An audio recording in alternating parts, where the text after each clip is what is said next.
Époque. Non, simplement parce que c'est une femme que j'ai profondément aimée, c'est tout. Alors elle n'a pas joué un rôle particulier, ça a été... Il portait en lui la fierté et la solitude des hommes qui ont trop vécu.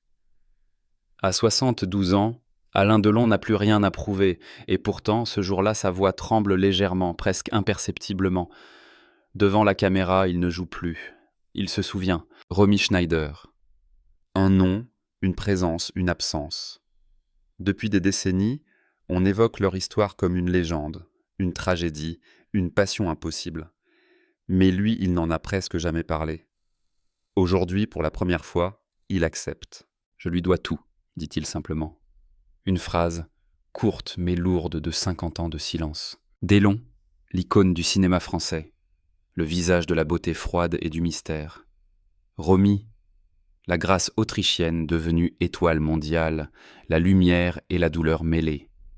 Ensemble, ils ont incarné un mythe, celui de l'amour absolu, dévorant, irréconciliable. Mais derrière les sourires, les photos, les tournages, il y avait autre chose, une tension constante, une lutte entre deux êtres trop forts, trop fiers, trop vulnérables. Quand il parle d'elle aujourd'hui, son regard se perd, comme si les années n'avaient rien effacé. Les mots qu'il prononce semblent venir d'un autre temps, d'un autre lui. Romy, c'était la vérité, puis un silence. Et moi, j'étais le mensonge. Pourquoi maintenant ? Pourquoi, après tout ce temps, Delon choisit-il de parler ? Peut-être parce qu'à l'approche du crépuscule, les héros déposent enfin leur masque. Parce qu'il sait que sans elle, son histoire ne serait pas complète. Et parce qu'au fond, entre les deux, il y a encore une promesse inachevée. Le film que vous allez voir n'est pas une confession. C'est un voyage à travers la mémoire d'un homme, à la recherche de ce qu'il a perdu et de ce qu'il lui reste. Une histoire d'amour, de gloire, de douleur et de silence. Qui était vraiment Romy pour lui ? Pourquoi leur séparation a-t-elle laissé une trace si profonde ? Et surtout, que veut-il nous dire aujourd'hui en brisant enfin le silence ? C'était en 1958. Romy Schneider venait d'arriver à Paris. Elle avait 19 ans, un accent charmant, un visage que l'Europe entière associait déjà à celui de Sissi. Elle sortait d'un monde de rigueur, d'horaires précis, de tournages réglés au millimètre. L'Autriche l'avait faite reine de cinéma, mais elle voulait autre chose. Respirer, grandir, se prouver qu'elle n'était pas seulement une princesse de conte de fées. Alain, lui, n'était encore personne. À 23 ans, il vivait de petits rôles, d'attente et de colère rentrée. Il avait cette beauté brute, insolente, presque animale, qui déstabilisait autant qu'elle fascinait. Quand il entre pour la première fois dans la pièce où Romy l'attend, sur le plateau du film Christine, le contraste est saisissant. Elle est la discipline, lui, l'instinct. Il est arrivé en retard, les cheveux en bataille, une cigarette à la main, racontera plus tard Romy.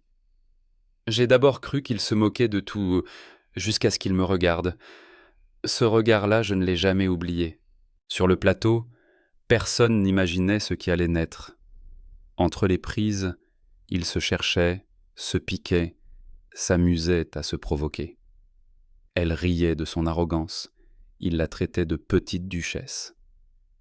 Et pourtant, dès la première scène tournée ensemble, la caméra capte quelque chose. Une tension, une vérité que ni l'un ni l'autre ne pouvaient jouer. L'équipe en parle à voix basse. Ils se détestent ou ils s'aiment. Peut-être les deux. Parce qu'entre eux, dès le début, tout était excès. Le soir, à la sortie du studio de Joinville, Alain l'attend parfois. Il l'accompagne jusqu'à sa voiture, parle peu, fumait beaucoup. Elle, plus réservée, se méfie de ce garçon sans repère, trop libre pour être rassurant. Mais un soir, il l'invite chez lui. Un petit appartement de Montparnasse, presque vide. Sur la table, un bouquet de fleurs. Pas de champagne, pas de musique, juste le silence et deux jeunes gens qui se découvrent.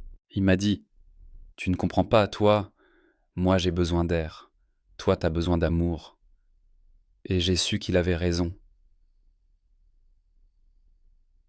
Paris s'enflamme pour eux.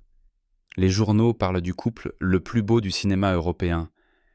Mais derrière l'image parfaite, la réalité c'est plus fragile. Romy quitte Vienne pour lui, affronte la colère de sa mère, les critiques de la presse allemande.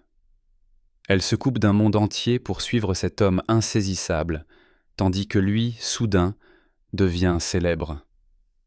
Les offres affluent. Plein soleil arrive, le mythe Delon commence. Romy observe, fière et inquiète. Elle comprend qu'elle aime un homme qu'elle ne pourra jamais retenir. Et pourtant, elle reste. Elle le suit dans les dîners, les tournages, les nuits blanches.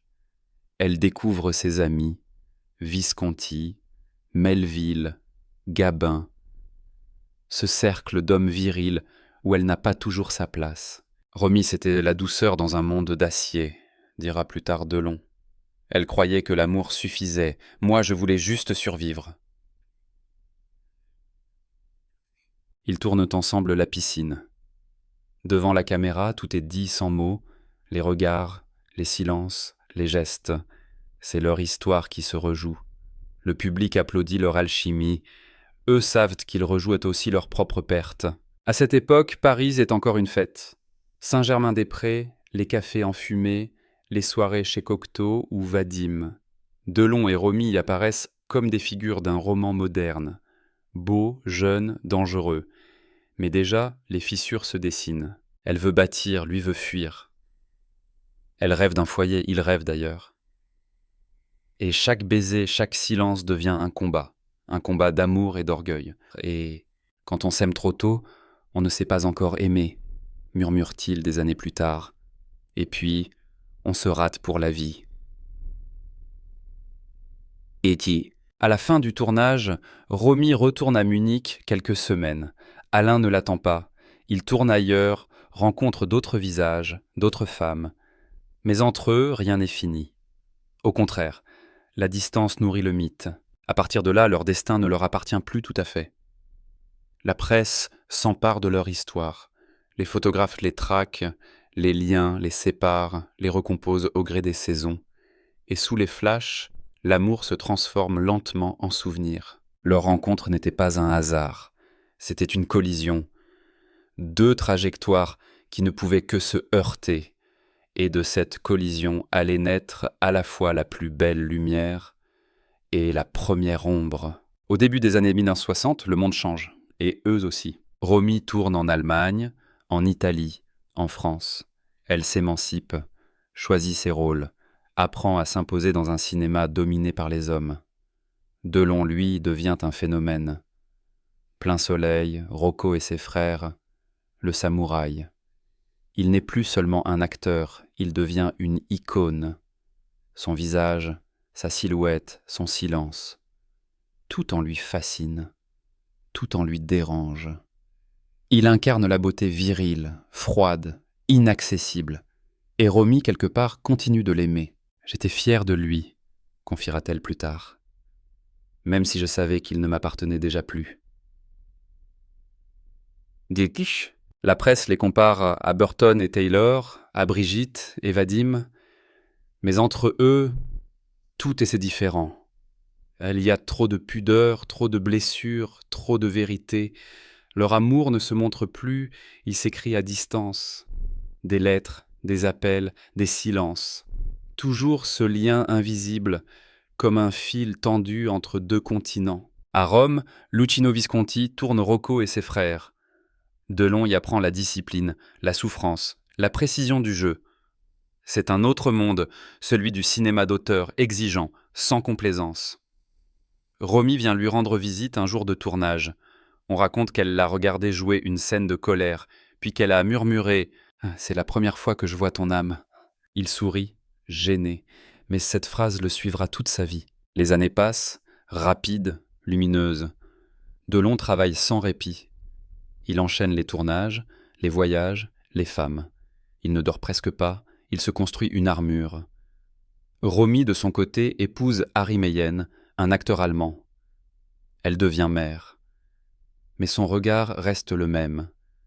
Intense, inquiet, tournée vers l'horizon. Elle joue dans La piscine, Les choses de la vie, César et Rosalie. Chaque rôle semble parler d'elle, d'une femme forte et brisée à la fois. Romy portait la fragilité comme d'autres portent en des bijoux, dira Claude Sautet. Elle avait cette manière de regarder la caméra comme si elle disait « Je souffre mais je continue ».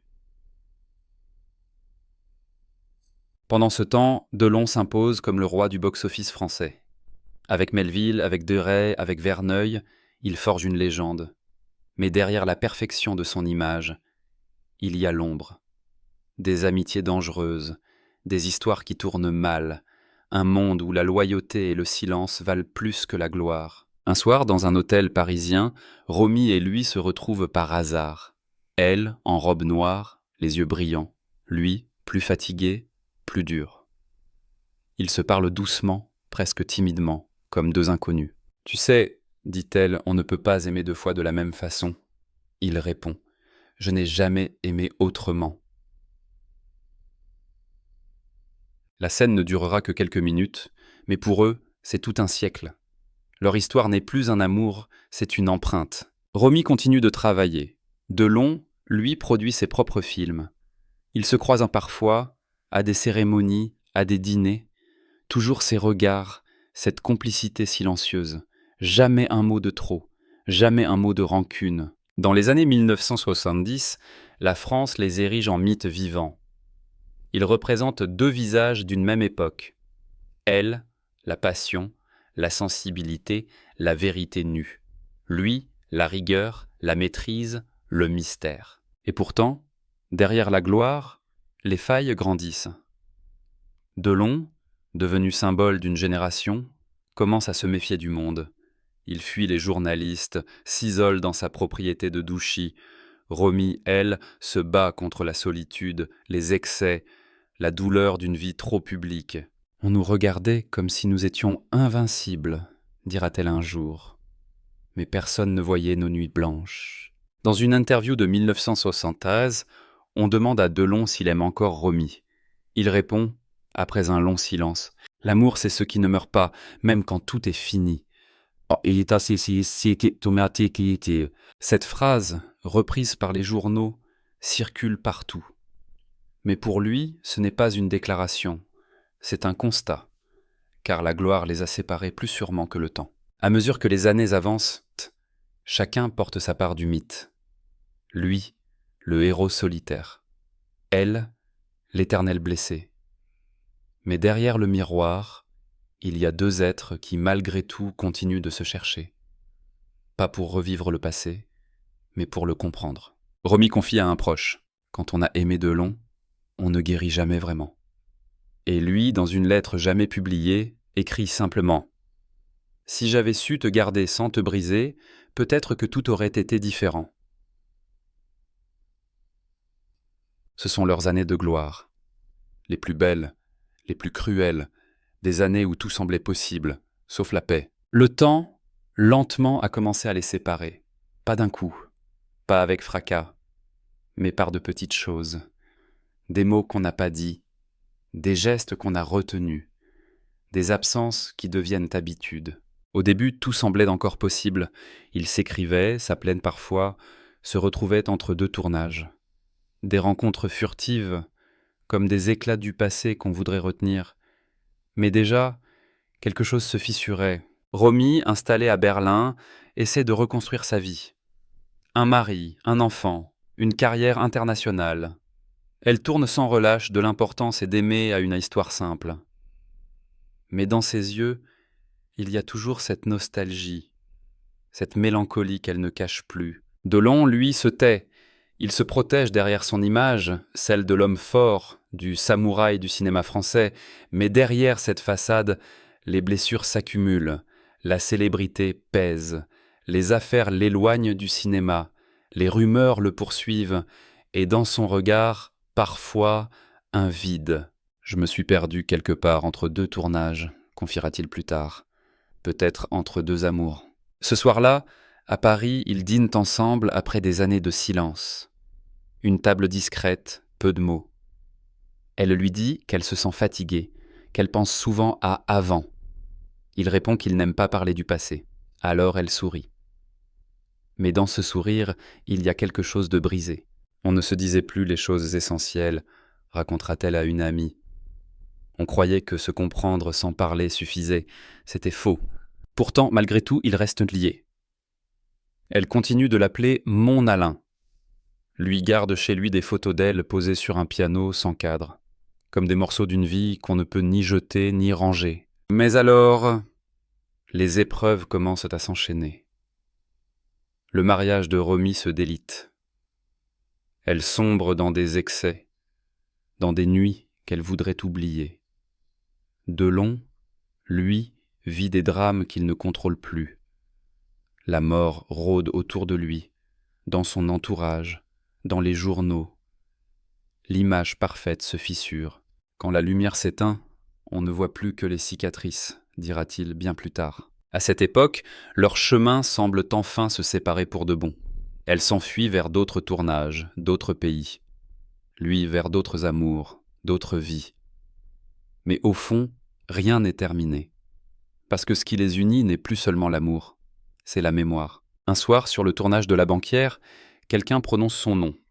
Elle se fige. On lui demande si elle a revu Delon récemment. Elle répond simplement « On ne revoit pas un fantôme, on vit avec ». Et pourtant, quelques semaines plus tard, elle reçoit un appel. C'est lui, sa voix, la même. Grave, un peu rauque, il ne dit presque rien. Juste je t'ai vu à la télé, t'étais belle. »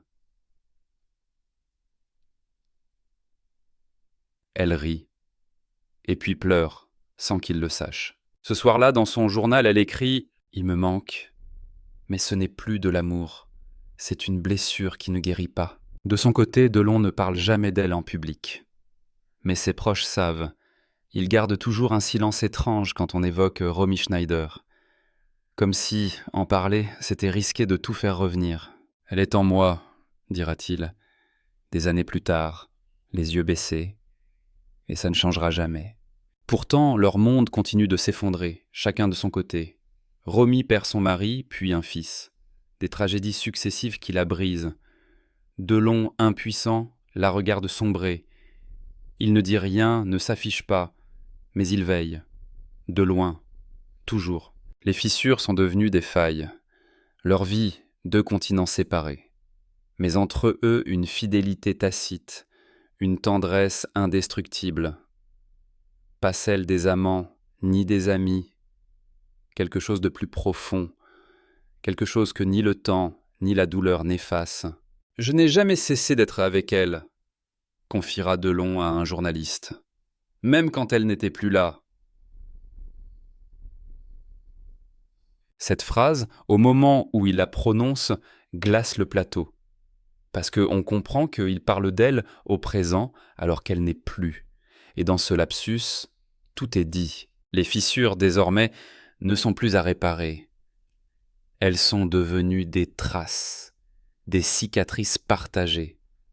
Et au cœur de ces blessures, il reste une promesse silencieuse, celle de ne jamais oublier. Puis il y a eu ce jour, celui qu'il n'oubliera jamais, celui où tout s'est arrêté. Le téléphone sonne, un matin de mai 1982. Il décroche. Et le monde, soudain, devient silencieux. Romy Schneider et c'est morte. Le reste, il ne le raconte jamais en détail. Seulement quelques mots, prononcés un jour, des années plus tard. Quand j'ai appris, j'ai compris que je ne rirai plus jamais de la même façon.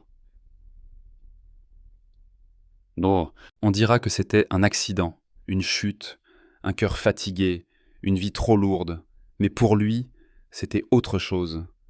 Une déchirure, une fin qu'il n'avait pas vue venir, ou qu'il refusait de voir. Romy avait tout traversé, la gloire, les amours, la douleur, la perte d'un fils. David, tombé d'une grille, à 14 ans. Après cela, plus rien ne tenait debout. Les photos d'elle dans les derniers mois montrent un visage presque translucide, un sourire mince, comme une excuse. Delon, ce jour-là, n'a pas parlé. Il s'est enfermé chez lui, 3 jours sans répondre à personne.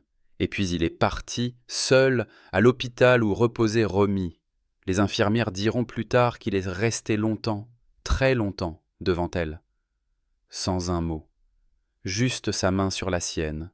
Elle avait l'air en paix, dira-t-il plus tard, comme si enfin elle avait trouvé ce que moi, je cherchais encore. À partir de ce jour-là, il ne sera plus jamais tout à fait le même. Les amis le voient se replier, se durcir. L'homme sûr de lui devient ombre. L'acteur brillant devient statue. Tout, désormais, passe par le silence. Mais alors, que reste-t-il quand les mots s'effacent ? Des souvenirs, des lettres, des gestes minuscules. Un ruban, une photo, un parfum. Dans sa maison de Douchy, il garde un tiroir qu'il n'ouvre presque jamais.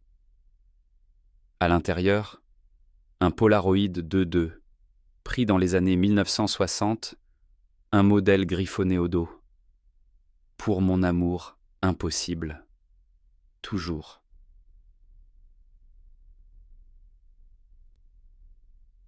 Et un petit médaillon, celui qu'elle portait sur le tournage de la piscine. Je n'ai jamais voulu qu'on me console, confiera-t-il à un proche. Parce que la douleur, c'est ce qui me relie à elle. La rupture n'est plus seulement amoureuse, c'est la rupture avec le monde, avec le bruit, la lumière, la foule. Delon choisit la solitude. Il tourne encore, mais différemment. Ses rôles deviennent plus sombres, plus intérieurs. Dans notre histoire, parole de flic, le battant, il joue des hommes fatigués, blessés, hantés, comme lui. Le public continue de l'admirer, mais il n'est plus le beau Delon. Il devient l'homme du silence, le survivant. Romy, elle, reste partout. Dans les archives, dans les journaux, dans les mémoires. Chaque reportage sur elle ramène son nom, le sien. Toujours lié, même dans la mort, comme une malédiction douce. On dit qu'on fait le deuil, mais c'est faux, dira-t-il dans une interview rare. On apprend juste à vivre avec le manque. Ce manque, il le porte dans ses yeux. Quand on lui parle d'amour, il détourne le regard. Quand on lui parle de Romy, il se tait. Puis parfois, il sourit presque imperceptiblement. Elle aurait aimé voir ce que je suis devenu, ou peut-être pas... Et ce rire bref, brisé, suffit à tout dire. Les années 1980 passent comme une longue nuit. Delon tourne moins, vite à Douchy, loin des plateaux. On le voit parfois à la télévision, invité à des hommages. Chaque fois qu'une image de Romy apparaît à l'écran, son visage se ferme.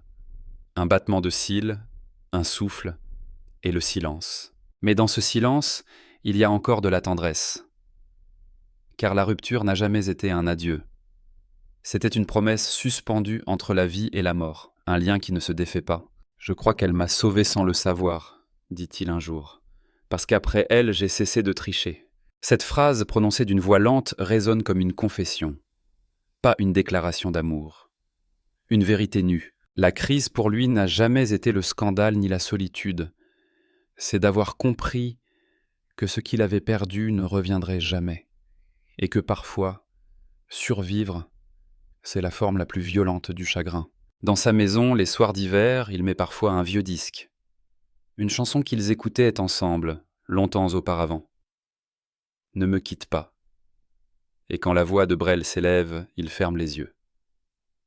Le temps s'efface. Elle est là. Cette rupture, ce n'est pas la fin d'une histoire. C'est le début du silence. Un silence habité, tendre, irrévocable. Et dans ce silence, il continue à lui parler, à voix basse, sans témoin. Parce que certains dialogues, les plus vrais, se poursuivent après la mort. Après la tempête, il n'y a pas eu le calme. Il y a eu le vide. Un long, profond silence. Celui des maisons où les voix se sont tues. Celui des âmes qui n'attendent plus rien. Pour Alain Delon, les années qui suivent la mort de Romy Schneider sont celles d'un effacement progressif.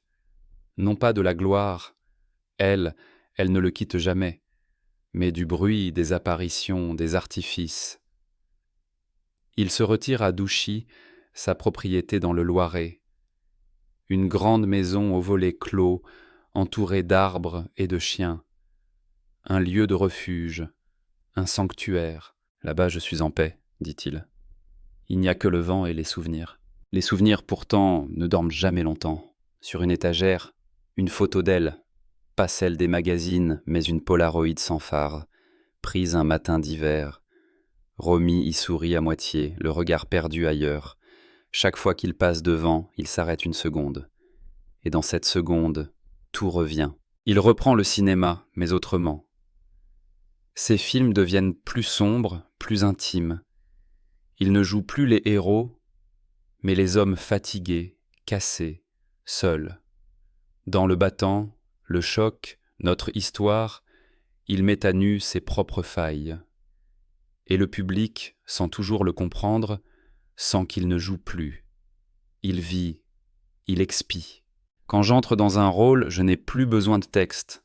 Je me parle à moi-même. Les réalisateurs le disent, Delon n'a plus besoin de direction. Il arrive sur le plateau, silencieux, concentré, et soudain tout le monde se tait, parce qu'on sent dans sa présence une gravité réelle, celle de quelqu'un qui a traversé l'indicible. Dans ces années-là, il s'attache à peu de gens, quelques amis fidèles, ses enfants, ses animaux, et toujours ce dialogue intérieur avec celle qu'il a perdue.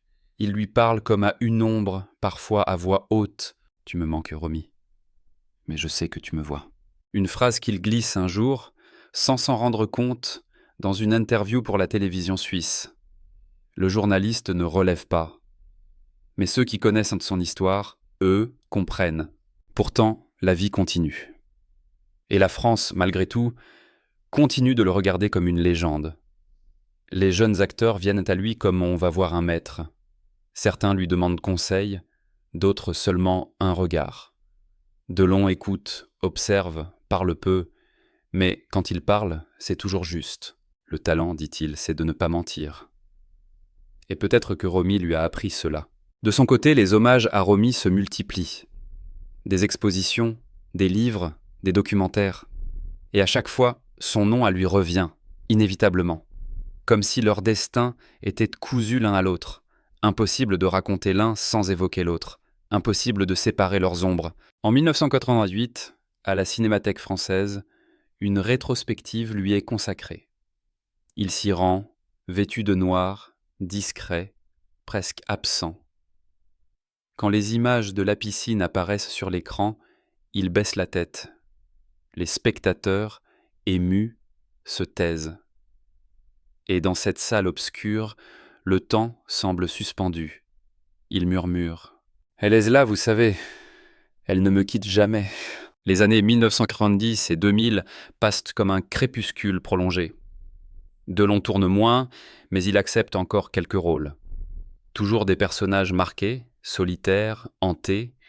Chaque fois, on y retrouve une part de lui et d'elle. Dans une interview de 2001, un journaliste lui demande « Si Romy vous regardait aujourd'hui, que croyez-vous qu'elle dirait ?» Il répond, après un long silence. Elle dirait « Tu as vieilli, mais tu es resté vrai. » Et il ajoute à demi-voix « C'est le plus beau compliment qu'elle pouvait me faire. » Sa maison devient un musée du silence. Quelques objets, peu de décors. Sur les murs, des portraits en noir et blanc. Visconti, Gabin, Romy. Des visages du passé, accrochés comme des phares dans la nuit. Chaque matin, il ouvre les volets, laisse entrer un peu de lumière, puis s'assoit dans le fauteuil près de la fenêtre. Le café, une cigarette, la radio allumée trop bas, toujours le même rituel, toujours la même pensée, vivre encore un peu, mais avec elle, quelque part. « Je n'ai jamais refait ma vie, dira-t-il un jour, parce que la mienne, elle s'est arrêtée avec Romy. » Et pourtant, à sa manière, il trouve une forme d'apaisement.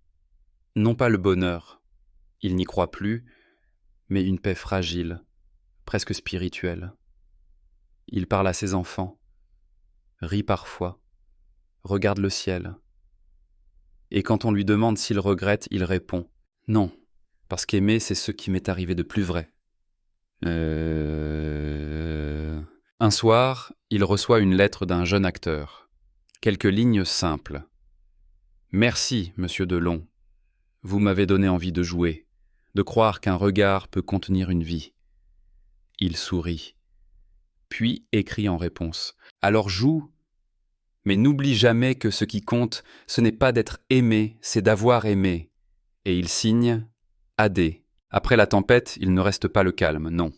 Il reste la vérité nue, celle d'un homme qui a tout connu, la gloire, la chute, la perte, et qui, au soir de sa vie, comprend enfin que l'amour n'était pas une faiblesse, mais la seule force qu'il ait jamais eue. C'était une interview comme une autre. Du moins, c'est ce qu'on croyait. Une émission du soir, un plateau sobre, des lumières douces. Alain Delon, à 72 ans, assis face aux journalistes. Les cheveux gris, le regard clair, les mains jointes, le ton calme, presque apaisé. Mais derrière cette tranquillité apparente, on sent une tension, comme si quelque chose depuis longtemps voulait enfin sortir. Le journaliste parle du passé, des films, des succès, de la carrière. Delon écoute, répond avec des phrases brèves.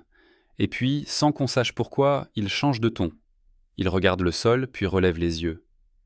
Et il dit simplement « Vous savez, tout ce que j'ai construit, c'est à elle que je le dois. » Silence. Le journaliste, surpris, le laisse continuer. « Romy m'a tout appris. Pas le métier. La vie. Elle m'a appris à aimer, à perdre, à tenir debout quand tout s'effondre. À être vrai, même quand ça fait mal. Ces mots sortent lentement, comme s'ils traversaient 50 ans de pudeur. Chaque syllabe semble peser des tonnes. On dirait qu'il parle pour elle, pas pour nous. J'ai mis toute une vie à comprendre que l'amour, ce n'est pas ce qu'on prend, c'est ce qu'on laisse. » Di Ocho. Il s'interrompt, boit une gorgée d'eau, le plateau reste silencieux. Personne n'ose rompre le fil. J'ai souvent dit que j'étais un homme de solitude. C'est faux. Je suis un homme qui a aimé une femme et qui n'a jamais su le lui dire comme il fallait. Sa voix se casse légèrement. Pas de larmes, pas de pathos. Juste cette vérité nue, que le public n'avait jamais entendue. Il sort alors une photo pliée, posée sur la table, celle de la piscine, noir et blanc, usée par le temps. Leurs regards s'y croisent. Il la montre, sans un mot. Le journaliste murmure « Vous l'avez gardée toutes ces années ?» Et Delon répond, doucement « Non, c'est elle qui m'a gardé. » Un frisson parcourt le studio. Le silence devient presque religieux. Cette séquence sera diffusée partout. Les réseaux sociaux, les journaux, les chaînes d'infos. Mais aucun titre ne parvient à traduire ce moment. Ce n'était pas une confession, ni un hommage. C'était un adieu définitif, prononcé à voix basse. Les téléspectateurs diront plus tard « Il a enfin parlé ». Mais ceux qui l'ont vraiment écouté ont compris. Il n'a pas parlé. Il a délivré son âme. Dans les jours qui suivent, Delon reçoit des centaines de lettres. Des inconnus, des fans, des artistes, tous touchés par cette pudeur enfin brisée. Beaucoup lui écrivent qu'ils ont revu la piscine, qu'ils ont pleuré. D'autres simplement « Merci d'avoir dit ce que nous n'avons jamais osé dire ». Il lit chaque lettre lentement, une par une. Et sur certaines, il ajoute un mot avant de les ranger. Oui, elle était tout. Oui, je l'aime encore. Non, le temps n'efface rien. Dans une rare interview donnée quelques mois plus tard, on lui demande « Pourquoi avoir attendu si longtemps ?» Il répond « Parce que tant qu'elle vivait en moi, je ne pouvais pas la partager, et maintenant je peux. Parce qu'elle ne m'appartient plus. Elle appartient au temps. » Ces mots marquent la fin d'un long silence, mais aussi d'une longue lutte. Pendant des décennies, il a porté cette histoire comme un secret, un poids, un refuge. En la disant enfin, il la libère. Et peut-être, quelque part, il se libère lui-même. Dans les archives, on retrouve une lettre manuscrite, non datée, qu'il aurait écrite pour Romy, jamais envoyée. Je croyais que le courage, c'était de partir. Mais le vrai courage, c'était de rester. Tu avais raison. Toujours. On ne sait pas quand il l'a écrite. Mais ceux qui le connaissent savent qu'elle dit tout. Le soir même de cette révélation télévisée, après l'émission, il quitte le plateau sans un mot. Il refuse les flashs, les questions, les hommages. Il rentre à Douchy, comme toujours. Là-bas, dans son salon, il pose la photo sur la table basse, allume une cigarette et murmure simplement « C'est fait, je t'ai dit ce que je devais ». Puis il regarde par la fenêtre. La nuit est claire, on entend le vent. Et, pour la première fois depuis longtemps, il semble en paix. Cette révélation n'est pas un scandale. Ce n'est pas une confession, c'est une réconciliation. Entre l'homme qu'il fut et celui qu'il est devenu. Entre le silence et la parole. Entre la vie et la mémoire. Il ne tourne plus, il ne court plus, il attend simplement. À Douchy, la lumière entre doucement par les grandes fenêtres. Les rideaux bougent à peine. Sur la table, un café refroidi. Et, à côté, une photo. Toujours la même, Romy. Les années ont passé.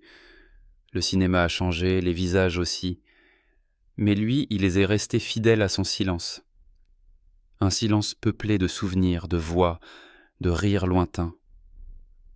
Un silence où chaque bruit du vent, chaque rayon de soleil réveille un fragment du passé. Je n'ai jamais cru aux mots fins, confie-t-il un jour à un journaliste venu l'interviewer dans sa maison. Dans la vie, il n'y a pas de fin, il n'y a que des absences qui s'allongent. Sur son bureau, des lettres qu'il n'a jamais envoyées. Quelques-unes adressées à des amis disparus. Et toujours, une à elle. Les mots sont simples. Tu me manques encore, mais moins qu'avant, parce que je t'ai retrouvé dans tout ce que j'aime encore. Il marche lentement dans le jardin, ses chiens le suivent, leur souffle chaud, leur fidélité muette lui rappelle ce que c'est que d'aimer sans condition. Il parle peu, mais parfois, il s'arrête, lève les yeux vers le ciel et murmure « C'est étrange ». Quand on vieillit, on finit par parler à ceux qui ne sont plus là. Et on se rend compte qu'ils répondent. Dans ses yeux, il n'y a plus de colère, plus d'orgueil, juste la fatigue douce des hommes qui ont trop vécu et qui ont compris. Compris que la vie, au fond, n'est qu'une suite d'échos, des visages qui passent, des mains qu'on retient, des regards qu'on garde en soi. Un soir, la télévision diffuse La Piscine. Le film, celui d'avant. Leur film. Ils regardent, seuls. Les visages sont jeunes. Les corps parfaits, la lumière éclatante. Et soudain, il sourit. Parce qu'il sait que ce n'est plus du cinéma. C'est un souvenir filmé. C'était elle, vraiment elle, murmure-t-il. Ce regard, je ne l'ai jamais revu nulle part. La caméra de l'équipe du documentaire le filme de profil. Un vieil homme face à une image d'éternité, et pendant un instant, on a l'impression qu'il dialogue avec l'écran, avec elle. Aujourd'hui, les jeunes générations le redécouvrent. On parle de lui comme d'un monument, d'un mythe. Mais derrière le mythe, il y a un homme qui un jour a aimé trop fort, et qui n'a jamais cessé d'aimer. Si c'était à refaire, lui demande un journaliste. Il réfléchit longuement, puis répond, sans détour. Je referai tout, même les erreurs, parce qu'elles m'ont conduit à elle. Ce soir-là, il ferme les volets, rentre chez lui. Dans la maison, tout est calme. Les murs, les livres, les souvenirs. Il allume une dernière cigarette, regarde la fumée s'élever, et murmure, presque pour lui-même, « J'ai eu la chance d'aimer quelqu'un qui ne meurt pas. » Le documentaire touche à sa fin. La voix off baisse d'un ton, se fait presque chuchotement. Il y a des histoires qu'on ne raconte pas. On les garde, comme des braises sous la cendre. Elles brûlent sans flamme, mais réchauffent encore. Celle d'Alain Delon et Romy Schneider en fait partie. Un amour trop grand pour être paisible, trop vrai pour être oublié. Et sur la table, il reste une photo de deux au bord d'une piscine, un été d'avant. Elle rit, il la regarde. Le temps, lui, s'est arrêté là. Le plan s'élargit. La lumière décline. La musique s'éteint doucement. Et la voix s'off, pour la dernière fois, murmure. Peut-être que l'amour, finalement, ce n'est pas de rester ensemble. C'est de continuer à exister dans le cœur de l'autre, longtemps après. Silence. Un battement de vent dans les arbres, puis plus rien. L'écran devient noir. Et dans le noir, une phrase s'inscrit, blanche, simple. pour Romy.